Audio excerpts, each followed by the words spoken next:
Nah, melukat ini mencerminkan filosofi Hindu Bali bahwa air adalah elemen penting dan pancuran suci ini sering kali berada di area pura. Makna air dalam tradisi melukat itu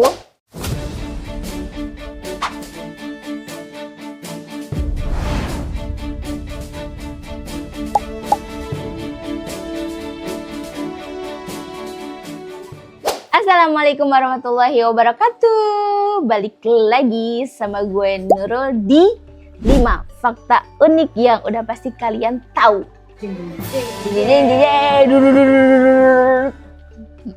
Jadi hari ini gue ada di Bali. Nah, kebetulan karena lagi di Bali, kayaknya seru kalau kita bahas tentang Bali juga. Tapi soal apa ya? Tapi kan ngomong-ngomong masalah Bali ya, Bali itu terkenal dengan julukan Pulau Dewata.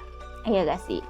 Jadi kenapa sih Pulau Dewata? Karena Bali itu memang masih memegang adat istiadat atau ritual-ritual yang kental yang masih mereka pegang.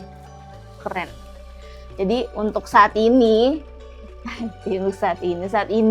gue mau bacain 5 ritual upacara atau upacara yang ada di Bali. Yang pertama,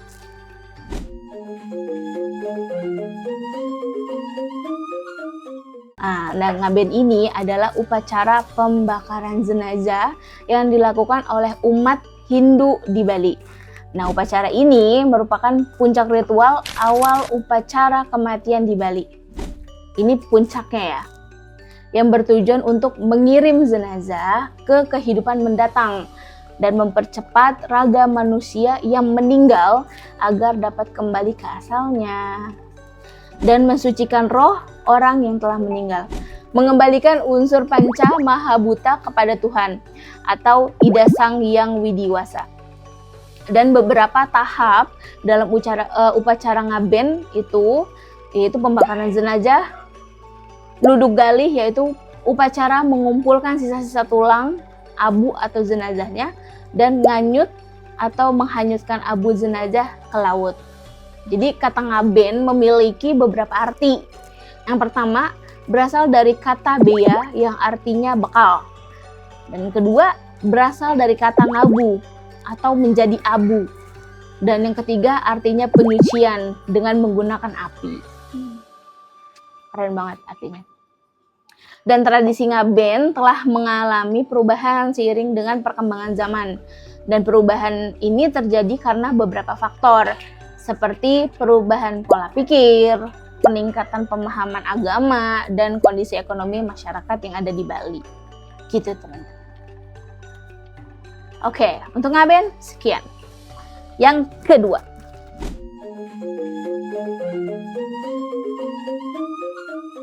jadi melukat ini adalah tradisi sakral yang ada di masyarakat Hindu Bali yang berfungsi sebagai ritual pembersihan diri. Jadi baik secara lahir maupun batin. Jadi melalui penggunaan air suci yang dikenal sebagai tirta. Jadi ritual ini dilakukan dengan tujuan untuk membersihkan segala bentuk kekotoran yang ada di diri kita. Baik yang disebabkan oleh pikiran negatif, netting, kayak gue kebanyakan, maupun energi buruk yang menempel pada tubuh seseorang. Nah, melukat ini mencerminkan filosofi Hindu Bali bahwa air adalah elemen penting yang tidak hanya menunjang kehidupan fisik tetapi juga kehidupan spiritual. Makna air dalam tradisi melukat itu memiliki peran yang sangat istimewa. Air tidak hanya dilihat sebagai elemen kehidupan tetapi juga sebagai media penghubung antar manusia dan alam semesta. Kayak gitu. Dan air dalam wujud tirta diyakini mampu membersihkan segala bentuk dosa dan gangguan batin yang dialami seseorang. Kalau orang kerasukan, bisa nggak? Bisa nggak teman-teman? Kalau misalkan yang kerasukan terus melukat terus hilang gitu. Kan membersihkan tuh ya, yang hal-hal yang kotor. Jadi seperti yang diungkapkan dalam penelitian wisata melukat, perspektif air pada era kontemporer oleh I. Made Gede Anandi, air di Bali dipandang sangat sakral dan selalu hadir dalam setiap jenjang kehidupan. Jadi air digunakan dalam berbagai upacara, termasuk melukat sebagai simbol penyucian dan pembersihan. Dalam filosofi Hindu, air pun bahkan dipercaya memiliki kekuatan untuk menghubungkan dunia fisik dan spiritual. Dan sebagai medium menuju alam setelah kematian. Oh, makanya tadi kalau ngaben setelah dibakar udah menjadi abu, abunya itu dilarung ke air. Proses ritual melukat biasanya dilakukan di tempat-tempat memiliki sumber air suci, teman-teman.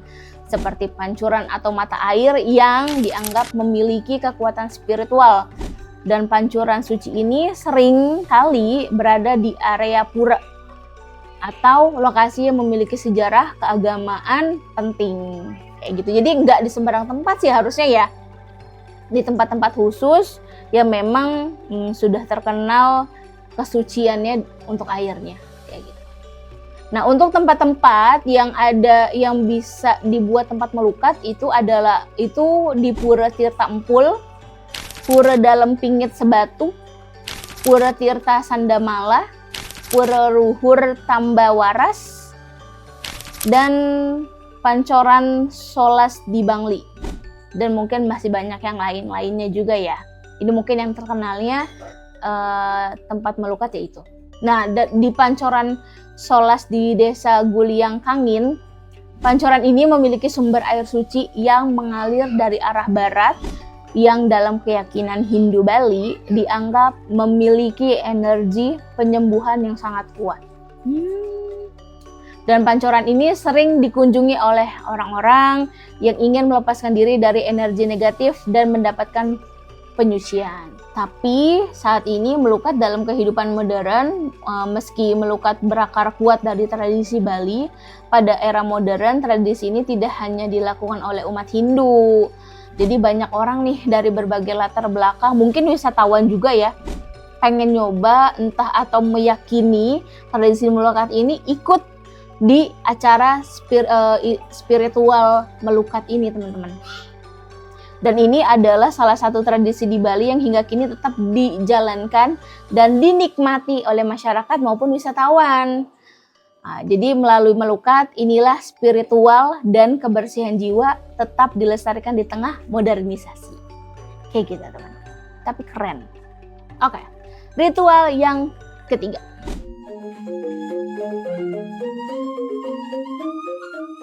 Odalan atau piodalan adalah upacara keagamaan umat Hindu untuk memperingati hari lahir sebuah pura atau tempat suci.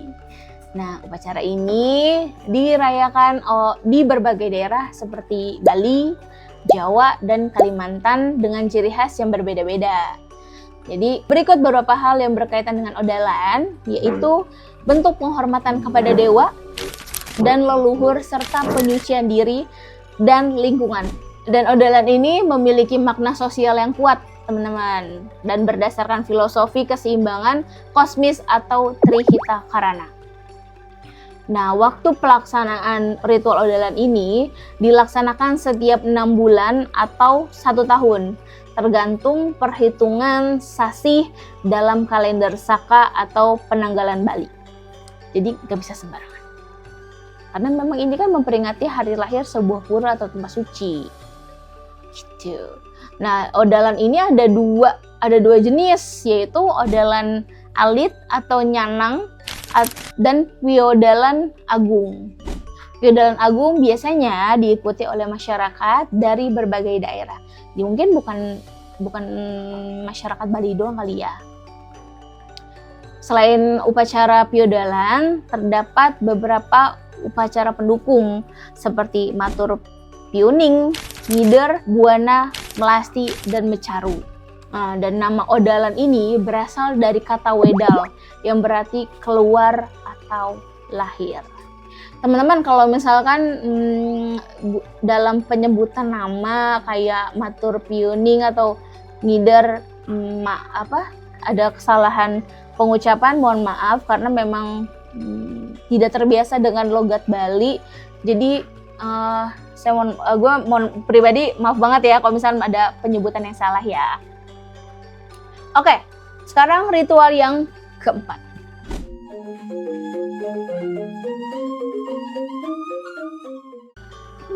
Kayak nama pantai ya? Kayak nama pantai ya? Jadi Melasti ini adalah upacara penyucian diri dan alam yang dilakukan umat Hindu sebelum Hari Raya Nyepi.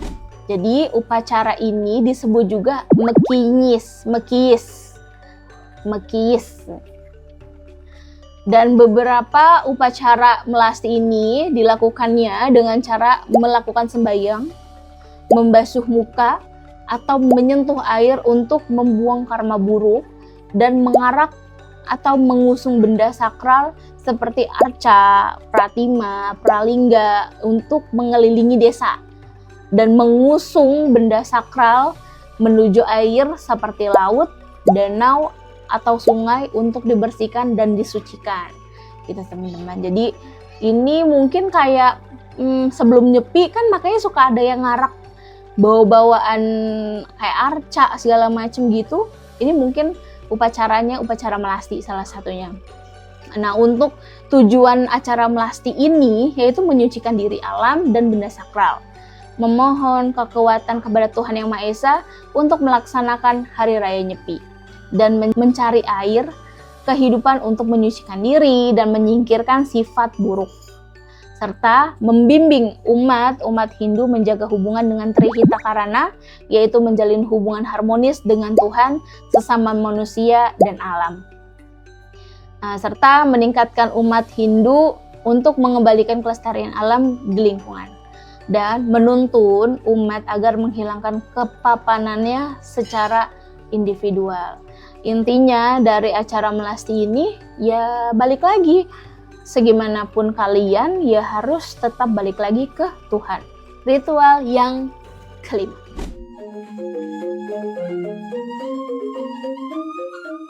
Mungkin diantara yang tadi gue sebutin, pasti kalian lebih familiar sama yang namanya Galungan sama Kuningan. Nah, Galungan dan Kuningan ini adalah hari raya umat Hindu yang saling berkaitan dan memiliki makna spiritual mendalam.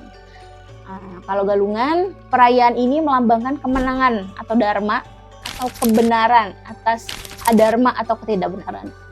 Jadi umat Hindu merayakan dengan semarak, seperti menghias rumah dengan penjor atau melakukan persembahan kepada Sang Hyang Widi. Kalau Kuningan, itu perayaan bertujuan untuk memohon keselamatan, perlindungan, dan tuntunan lahir batin kepada Dewa Brata dan para Pitara. Umat Hindu melaksanakan upacara dan persembahan sampai setengah hari. Untuk perbedaan antara upacara Galungan sama Kuningan, yaitu kalau Galungan setiap 210 hari atau 6 bulan, tepatnya pada hari Rabu atau Budak Kliwon Dubulan. Nah, kalau Kuningan jatuh 10 hari setelah Galungan, tepatnya pada Sabtu Kliwon Wuku Kuningan. Gitu. Pada saat melakukan sembahyang di hari raya Galungan, umat Hindu dapat melakukan sembahyang dari pagi hingga sore.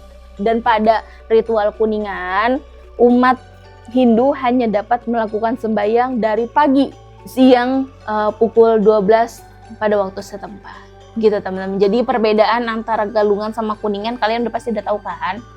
Ya ini gue cuma bacain aja lah. Kalian udah pasti lebih pintar lah dari gue. Buat teman-teman yang lagi wisata ke Bali, turis domestik ataupun turis luar, apa kalau turis luar namanya apa? Turis domestik atau turis internasional yang datang ke Bali, please untuk menjaga lingkungan, menjaga ritual-ritual mereka, adat istiadat mereka, tetap memang harus menghormati apa yang memang udah ada di sini. Jangan sembarangan, jangan sembarangan banget atau melanggar peraturan yang memang sudah ada di sini. Please saling menghormati apapun yang memang ada di wilayah Bali ini. Thank you for watching. See you next video. Video apa lagi ya? Mumpung lagi ada di Bali. Kayaknya seru kalau misalnya kita mungkin hal-hal yang mungkin dia dianggap mistis yang ada di sini. Nanti kita minta cariin sama Jaka ya. Oke? Bye-bye. Assalamualaikum. 3. Mengembalikan unsur pasca mahabhuta mengembalikan unsur panca mahabhuta dengan kepada Tuhan atau Ida Sang. Mohon maaf ya Bapak Jaka ya.